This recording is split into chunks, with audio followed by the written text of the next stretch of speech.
Mastering Contrasts. In Contrast Unveiled.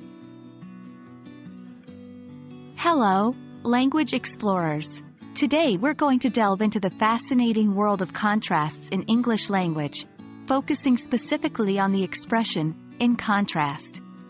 We often use this phrase to highlight differences between two or more things.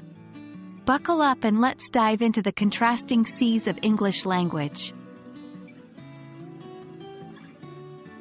First things first, we need to understand what we mean by in contrast. This phrase is a connector. It joins two ideas or sentences together, showing a difference or opposition between them. You'll find it a powerful tool when you want to compare or highlight dissimilar aspects of people, places, or things. Let's look at an example. John loves to play soccer on weekends. In contrast, his brother prefers to read books. In this sentence, in contrast, is used to highlight the difference between John's preferences and his brother's. When using in contrast, there are some rules to follow. Firstly, the phrase in contrast typically comes at the beginning of a sentence, followed by a comma.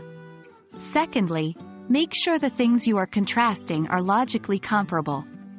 For instance, New York is a bustling metropolis full of skyscrapers. In contrast, the Grand Canyon is a natural marvel. Both New York and the Grand Canyon are places, but they are fundamentally different. Hence they can be contrasted using in contrast.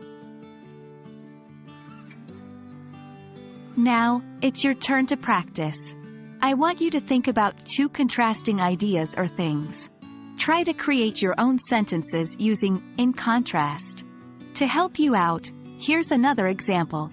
I enjoy playing video games during my free time. In contrast, my friend likes to go hiking. And there you have it, a deep dive into the world of contrasting things in English using in contrast. Practice makes perfect, so don't shy away from using this phrase when you write or speak English. Keep exploring, keep learning, and remember, the world of language is full of contrasts waiting to be discovered. Until our next linguistic adventure, goodbye and keep practicing.